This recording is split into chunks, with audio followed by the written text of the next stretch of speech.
We are back for another episode of the Gold Standard. I am not wearing a sport coat. I apologize. I thought we had gone full casual. I was just cold. Plus, you got to cover better next time. You got to cover a baseball game tonight. By the way, are you like having the shakes that you're not watching and covering the Reds game right now? I'll go back and watch the film later. Watch the film of the Cincinnati Reds and Pittsburgh Pirates. This is Bengals like training camp, I'm telling you. Okay, we're going to focus mostly on Bengals training camp, pretty much all on Bengals training camp. We now have 2 days done on the practice fields at Paycor Stadium. I have a whole list of topics and questions I want to get to, but I want to give you the floor to start here. Do you have an opening thought, an opening take after seeing the Cincinnati Bengals for 2 days at Bengals training camp? We'll give the defense its flowers later. But I want to use a word that we don't use, I don't think, enough with Joe Burrow, and that's the word adaptability. What I'm seeing very much is Burrow not just changing, but being willing and excited to change, and in some ways leading the process of a lot of different changes and evolutions that are going on. We could go way into the weeds with under center run scheme and the changes in Burrow's footwork that's leading that to happen.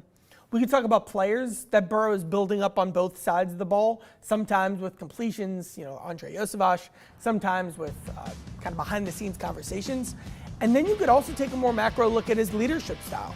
He has recognized how different of a spot he's in now than the one he was in 6 years ago when he made the Super Bowl. Like, all of these things that Burrow has done differently, his adaptability is one of his biggest superpowers. The under center offense has been so obvious that even I noticed it during training camp. Like, they're under center a whole lot. But I saw this last year. We just showed video if you're watching on the stream instead of the podcast when we post this.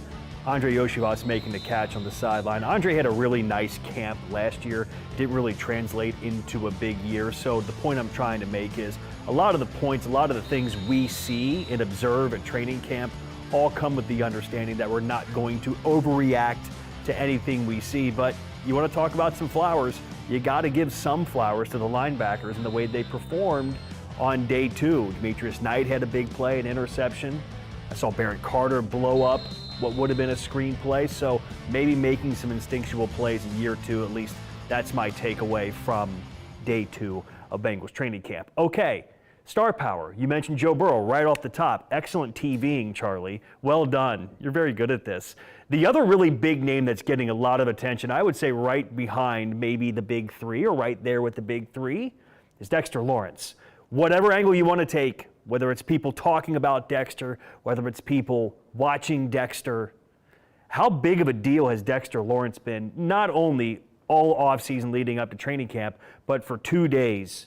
His impact of his presence has been a difference maker for this football team. He's a scheme changer, and I think there's actually a literal sense to that, because now I think the Bengals already would have been doing some different things with how they align the defensive line and use personnel in different ways. But then when you look at the one-of-one completely unique ability that Dexter Lawrence has to not just read both sides of the center, but to do that while being able to execute a pass rush move off to one of those sides, whichever side he needs to go, like that's like a home run swing that no one else in football has. So you're seeing other guys, as a result, be able to line up in different places.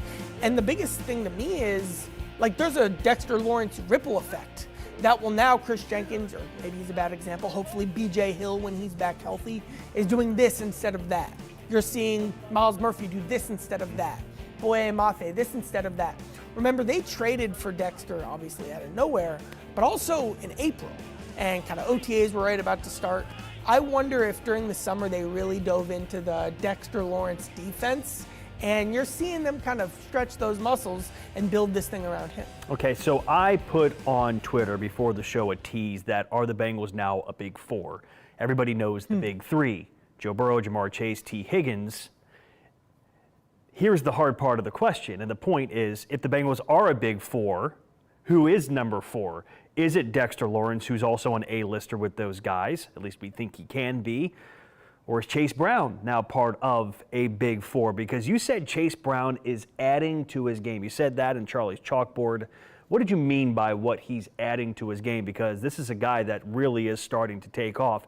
And we've always said we think he's an ascending player. We still think some of his best football is ahead of him. What's he adding to his game? In baseball and football, like, I've never covered someone who is better at improving at going out to improve one thing in the offseason and then getting it done. With Brown, that's been shotgun runs, then it was like pure receiving ability, then it was pure route running, and now he can just do all that at an elite level. This year it's yak, and I was surprised with the numbers I saw. You know, he said that, and I ended up looking at it. Brown was basically a top 5 receiving back in the NFL last year, but you can see some numbers that say he was like the 25th best back in the league at yak, yards after the catch. So he's been working with the receivers trainer for a while. This year it's, what can we do so I just don't get the ball? I get the ball and I get upfield. And he's doing a lot of those little things that are like big parts of Jamar Chase's game. That's what he spent his offseason doing. And if he's anywhere near as effective with this area as he was literally every single one of those other areas, somehow he's a great player who just got even better. So are the Bengals a big 4? I'd say they're a big 5, but I'd say number 5 is DJ Turner. Whoa, so who's being left out? Chase Brown. Okay. So you're putting DJ Turner. DJ's the alpha now. Like this, all eyes are on Dexter. Like he's the son, that's what I call him. All ears are on DJ. Like he is almost like a Von Bell vocal leader in terms of how I see him bringing the defense together. It very much feels like there's a conscious effort. DJ's like, I'm running this show because I've earned that. He's absolutely earned that. A completely different person. I don't know that I've seen a person change more in 12 months than DJ.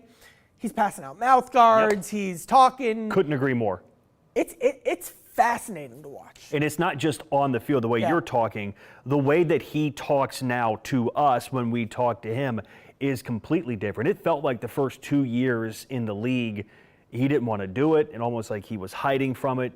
And look, I understand the football matters than when he's talking to the media, but the way he feels about himself in this organization has changed so much, more than any Bengals player I can remember. The way he talked when we talked to him on day one about the contract, about the scuffle, and then about the idea I'm done talking about last year. It's over, we're moving on, and he says he's upset about having to talk about it. I've been very impressed with the person, the player, DJ Turner has become in his time in Cincinnati. I think it's a big part of the reason so many fans want the Bengals to extend him. So you're putting the big 5 of the big 3, Dexter Lawrence and DJ Turner.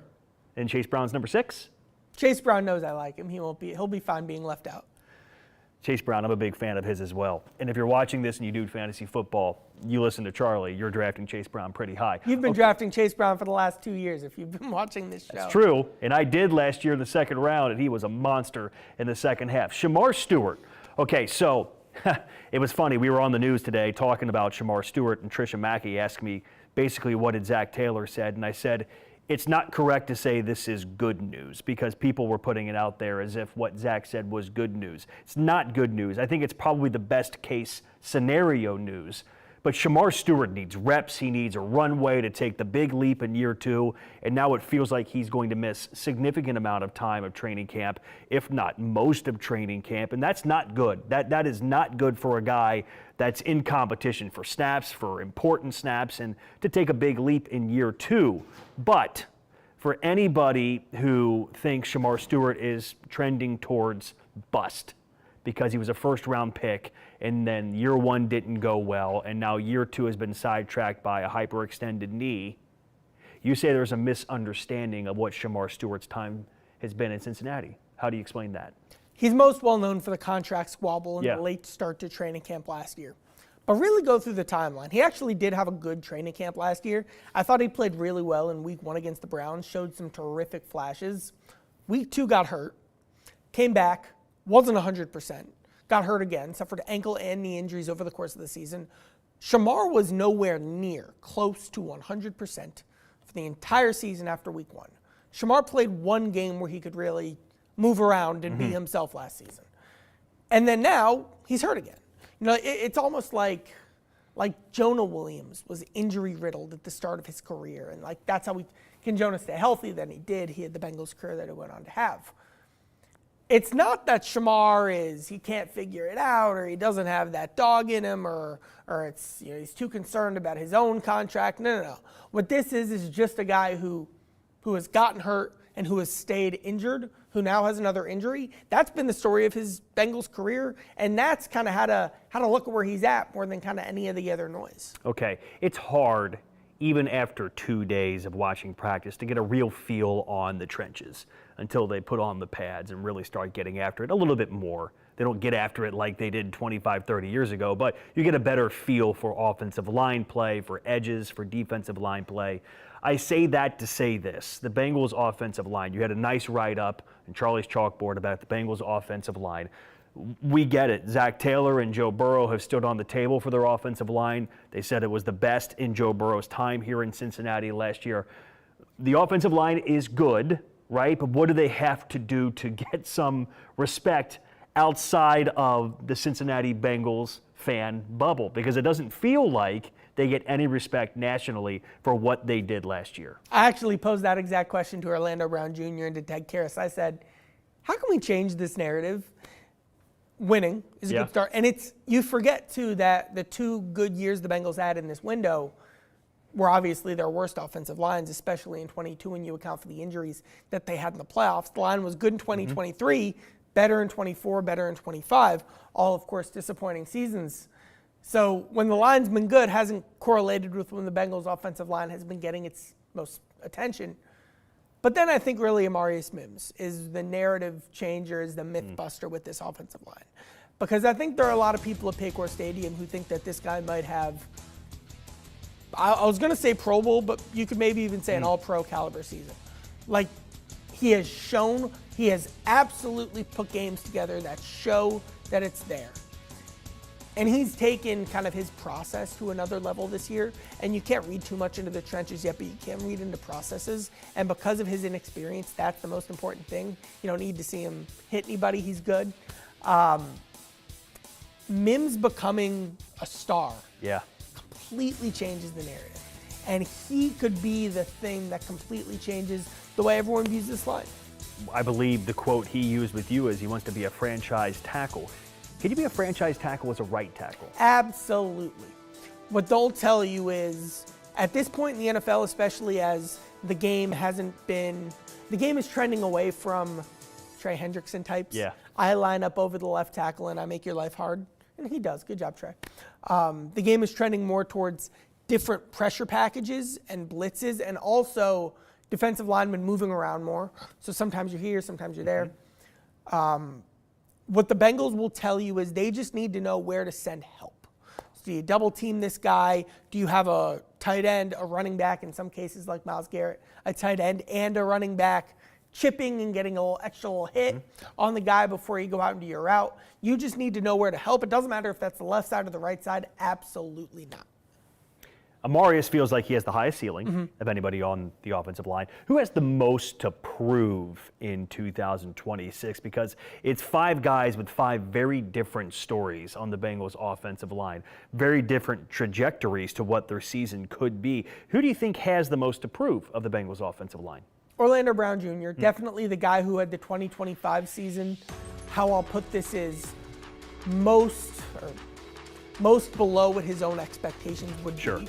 I mean, this is a guy who was consistently making Pro Bowls before he came to Cincinnati. He views himself as a guy who should be one of the best left tackles in football, who should be the missing piece that elevates the Bengals up at the top. That's what he signed here to do in 2023. He's beloved. He's so well respected, even just on the field in the franchise that, I mean, they just handed him a 3-year contract extension. But he's a guy who you'd like to, have that complete season like he had earlier in his career in Kansas City and Baltimore. Injuries have gotten in the way of that. He had a great offseason, but definitely some eyes on him this year. I will say this about training camp, and again, I very much admit I'm an amateur football watcher, just like everybody else, but my eyes keep going to Cassius Howell and where he's lining up. I find it fascinating to see the versatility of this guy and the way that Al Golden wants to use the Bengals' top draft pick from the 2026 class. Have you been interested to see where Cassius Howell is at training camp, lining up, whether he's on the edge, whether he's standing up, whether he's in 7-on-7 drills, which is wild to me. Unheard of. Seriously. Which shows how much of a difference this is. Have you been interested to watch this? And it's not just Cassius and yes, Cassius was the one in 7-on-7s, not Boye Mafe. But my understanding is Cassius is basically Boye's backup in the same way that like Joe Flacco is Joe Burrow's backup, and defensive linemen don't play 100% of the snaps. Right. But even Boye Mafe is a guy who you're seeing do all these, what do you want to call it, outside linebacker things. It's a hybrid role. It's a role that didn't exist in this defense at all whatsoever last season. They used to just put 4 guys on the defensive line and work around that. Now to have just the types of athletes at defensive end that they have to be able to do that. You remember, like, Boye Mafe, premium investment. Cassius Howell, premium investment. They said, we need guys like this so we can do something different. And it is painfully obvious how different it is. Is it also an emphasis point on the coaching staff to find what guys are really good at and put them in situations where they can be best served? I think of Dax Hill, and they finally found the best place for him. Cassius Howell, move him around, see what he does best. Is that an emphasis point, do you think, from the coaching staff to find out, look, if we got versatile guys, let's see what they're best at and utilize that? It was specifically what Zach Taylor's kind of charge to Al Golden was entering training camp. But they also brought these guys here because they had an understanding of what they're best at. And then you go to the draft. The Bengals, for years, I have my color-coded spreadsheet, I would never highlight the names of defensive ends under 255, 260 pounds. Cassius Howell broke that trend. That was an alarming, listen to me telling you something about how the Bengals defense is changing. Howell epitomizes that.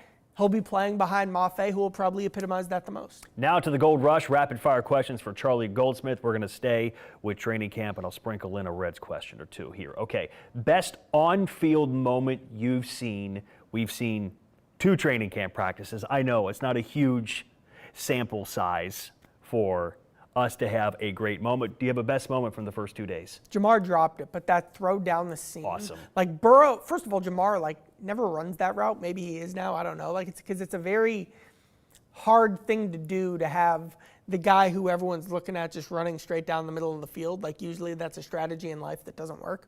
But whatever Jamar did, it worked. I'm interested to see if they do that again. But just then the precision from Burrow to get the ball there.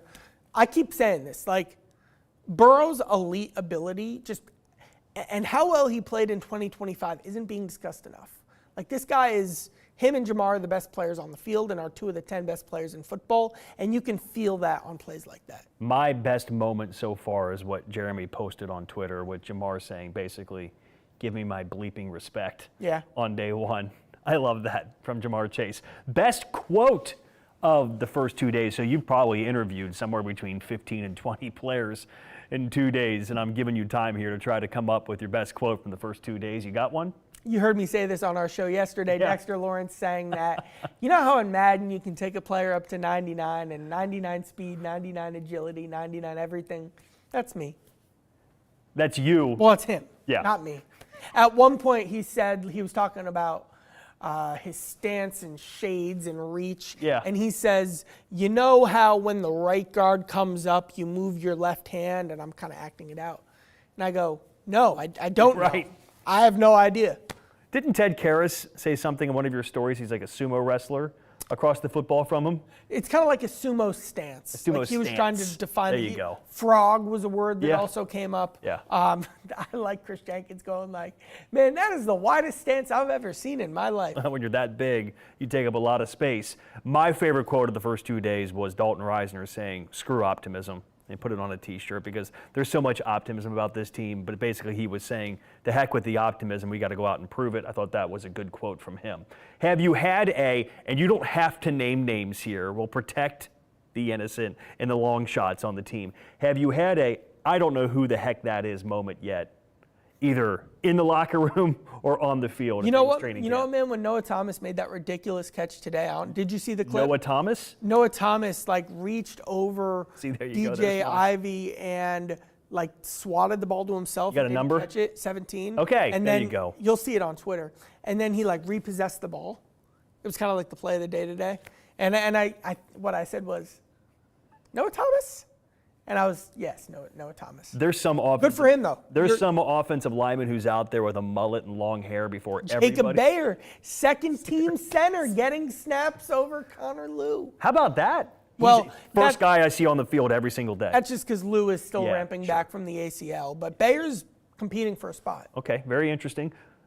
Any legs to the Hunter Green trade talk that's everywhere on social media right now? Are there any legs to Hunter Green being traded? Unless there's something I missed in the last 8 hours. Yeah. Now, like 3 stories came out today in the last 8 hours, which was strange. I don't see it at all. Again, maybe something changed in the last 8 hours that I haven't heard yet. Frankly, I don't think it did. I do not see the Reds trading Hunter. Are you like me saying, why would they trade him? There's absolute... Hunter and Burns are your only path to actually winning a playoff series. And if, say what you want about the front office, whatever, et cetera, they're building this team to win playoff series, not just to sneak into the playoffs. Sure. And the whole, I know Hunter struggled in the playoffs last year. Like the competitiveness that the Reds have to build a team that can actually and really succeed in the postseason, the competitiveness there is a really underrated trade in the front office. And Hunter Green is a postseason winner who they were, I know he lost last year, but is set up and built to be a postseason winner who they would have no avenue to replace. Final question in the Gold Rush. Can you power rank the most likely to be traded Reds? The most likely to be traded are your easiest to replace. Yep. Those are your position players. And you can make a case that, you know, with you even calling up a guy like Michael Tolia, but then really calling up Hector Rodriguez and playing him, I'm honestly surprised that hasn't happened already. You can make the case that you might even be getting more there than what you have now than by playing them offensively. So Lowe, Suarez are the top 2 for me. Then I'll go Brock Burke. I think he can really help like a good team this year. Blade is definitely someone who teams are going to have interest in, who the Reds, he's kind of the sweet spot. You can get some decent return back. Towards the bottom now, I think trending down is Brady Singer because they need innings to get through the season. You know, you don't want to, it's a scary place to be if you don't have the pitching you need to get through the year. And like Jose Franco's injury complicates that. And then somewhere in between there, you'll have your Pierce Johnsons and your other rentals. To your point, September, if they didn't have Brady Singer and they had this makeshift rotation and you play 13 consecutive games against the Dodgers and the Brewers, and the whole month of September is an absolute monster for the Reds on the schedule. I can understand your point you're trying to make there. Okay, we'll finish up the podcast with the Gold Nugget. This is Charlie's portion of the show for a great anecdote, a great story you're working on. Fire away on the Gold Nugget this week. I'd like to shout out the new table by the offensive lineman in the Bengals locker room. Okay, what is that? You know, is there a story? I'm working on it. I don't know. I just love the idea of the offensive. It's a bunch of these old, wily veterans and then the young guys too, all coming together and in some cases breaking bread around this table. I think what it's for is just for hanging out. I see.